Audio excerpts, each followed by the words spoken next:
and welcome to Finlos Lives.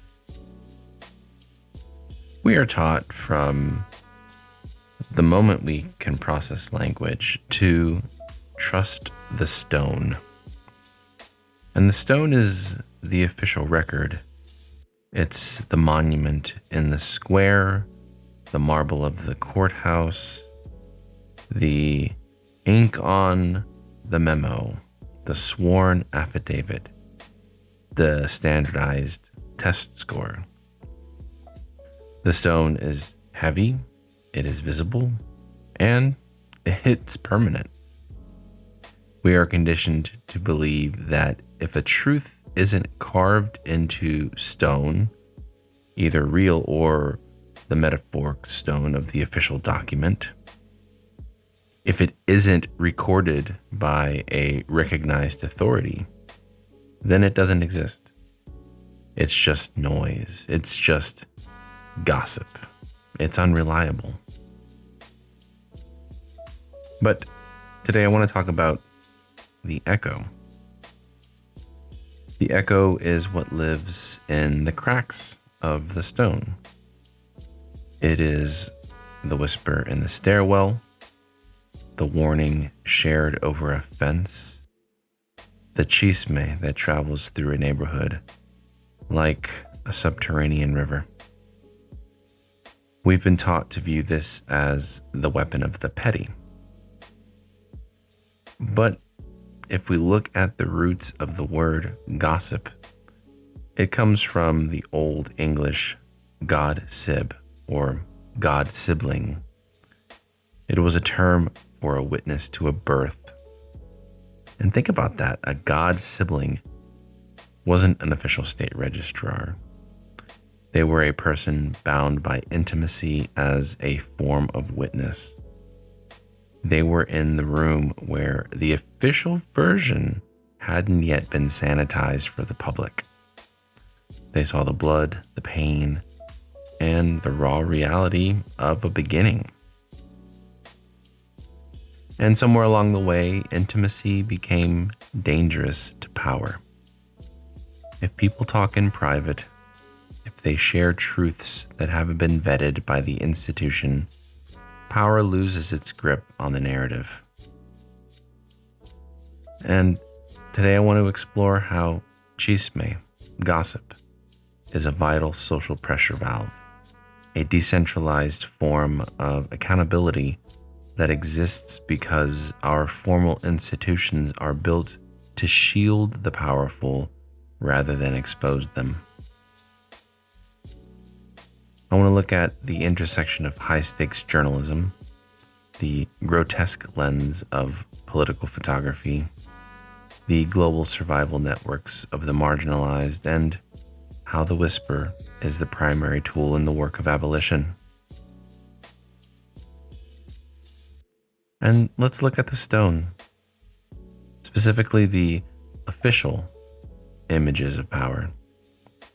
We are a year into the current Trump administration, and the honeymoon phase, if there ever was one, has long since evolved into a complex, dark, internal power struggle. Recently, Vanity Fair magazine released a series of features that set the political world on fire. The text of these articles was sharp, but it was the photography by Christopher Anderson that feels like a radical act of gossip. Anderson's style for this shoot is intentionally forensic. He used a macro-focused lens and high-contrast lighting that strips away the soft focus aura usually granted to the architects of the state. These aren't the glowing airbrush portraits you find on a campaign website. In the portrait of Chief of Staff Susie Wiles, the camera is so close you can see the crags, the pores, and the specific white-knuckled tension in her jaw. In the cabinet spread, figures like J.D. Vance or Caroline Leavitt are captured in ways that highlight the heavy application of makeup, the visible texture of the skin, and the raw exhaustion behind the eyes. Some have called these visual hit pieces. The administration's supporters claim this is just liberal media gossip masquerading as news. But I want to challenge that. Philosopher Walter Benjamin spoke about the aura of an object, that distance that makes something feel sacred or untouchable. Power depends on aura. It depends on the citizen standing 50 feet away from the podium. It depends on you not seeing the pores, the sweat, or the fear. Enter the grotesque. Through examinations of art history, the grotesque, and examples of this include works by Francisco Goya, his black paintings. They are sometimes disturbing and graphic, but really they are lenses into the imperfections of humanity. And they're not meant to mock.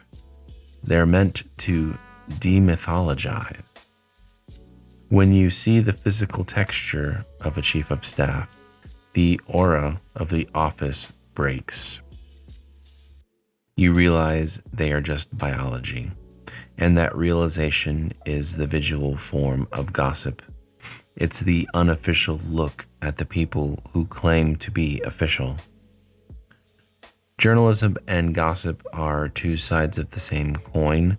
Both are obsessed with the gap between what a person says they are and who they actually are. When Vanity Fair prints that Susie Wiles views the president as having a, quote, alcoholic's personality, despite him not drinking, they aren't just repeating a rumor. They are using her own documented perspective to offer us a glimpse into the psychological machinery of the White House. Photography becomes a form of accountability here. By stripping away the presidential gloss and showing these figures through a lens of stark reality, the photographer is performing a sanity check for the public. He is saying, the man behind the podium is just a man. The woman behind the policy is just a woman. Look at the sweat. Now, ask yourself, why are you afraid? That tension between the official record and the observed truth really makes me consider how we gatekeep the concept of truth itself.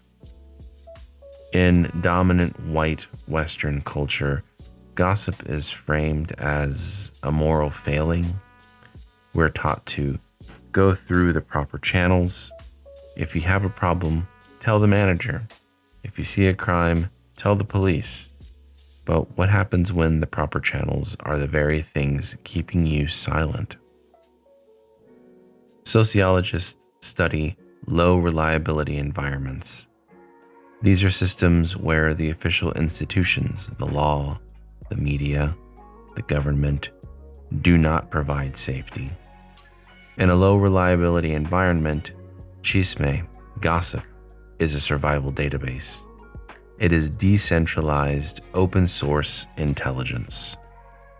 If the bank won't tell you they are predatory, the neighborhood chisme will. If the boss is a harasser, the whisper network is the only thing keeping the next hire safe. This is where we have to look at the specific utility of chisme in BIPOC communities. It isn't a hobby. It's a survival metric. If the HR department won't fire the harasser because he brings in high revenue, the chisme will tell you which office to avoid. This is accountability. Professionalism is often just a code word for compliance.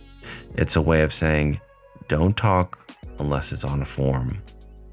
When we validate chisme, we are acknowledging that the official story is usually just the story the winners wrote. Chisme is the history of everyone else. It is the archive of the unstandardized. And it's important to widen the lens here because this isn't an American quirk. Wherever official truth is dangerous, informal truth networks emerge. We see this deeply in Latin American struggles. During the dictatorships of the 70s and 80s, from Chile to Argentina, the official record was a lie. It said the dissidents had simply relocated or didn't exist. It was the chisme of the mothers in the markets, the god siblings of the resistance that tracked the truth. They traded names, last known locations, and the license plates of secret police vans.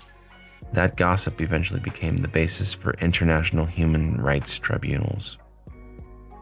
We say this same network today during the current immigration crackdown under the Trump presidency. As ICE raids become more frequent and more aggressive, official channels are either silent or used as bait. In response, communities have built a sophisticated survival database via social network and communications platforms. One person spots a white van at a gas station, and within seconds, the whisper travels through 1,000 phones. This isn't talk, it's a tactical map.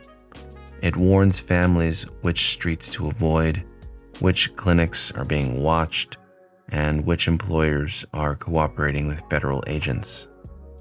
In these moments, chisme is the only reliable form of protection.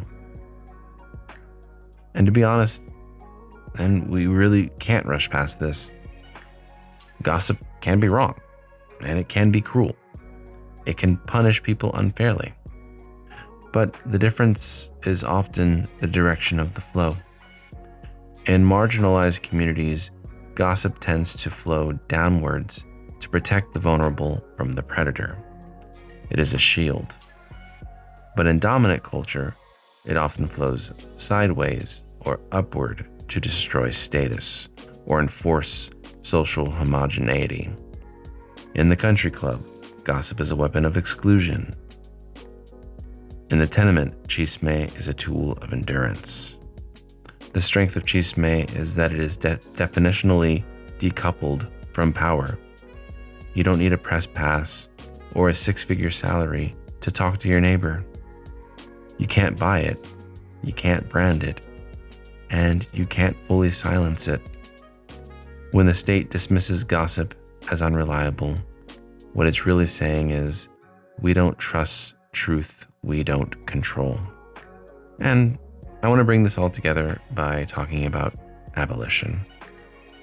Recently, my partner Eva shared some incredibly powerful content with me, work that helped cement abolition not just as a political theory or a slogan, but as the central work of my life.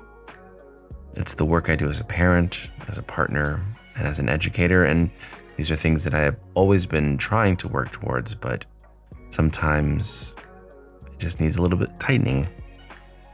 And abolition is often misunderstood. People think it's just about getting rid of prisons, but as Eva has helped me see, abolition is about creation. It's about creating the conditions where prisons and punishments are no longer necessary. It's about dismantling the internal cop that lives in our heads, the one that tells us we must be productive to be human, or that the official record of our mistakes is our permanent identity. Abolition is about challenging power structures, patriarchy, and capitalism, all of which rely on the stone, the law, to justify their violence. And gossip and chisme are fundamental to abolitionist work because they provide the counter-archive. The carceral state relies on the police report to tell us who is dangerous. Capitalism relies on market reports to tell us who is valuable. Abolitionist chisme is the act of telling a different story. It's when we whisper to each other about how to keep our neighbors safe without calling in the state. As a parent, abolition means I refuse to let an official disciplinary record at school define who my child is or what grades mean in their overall arc of life.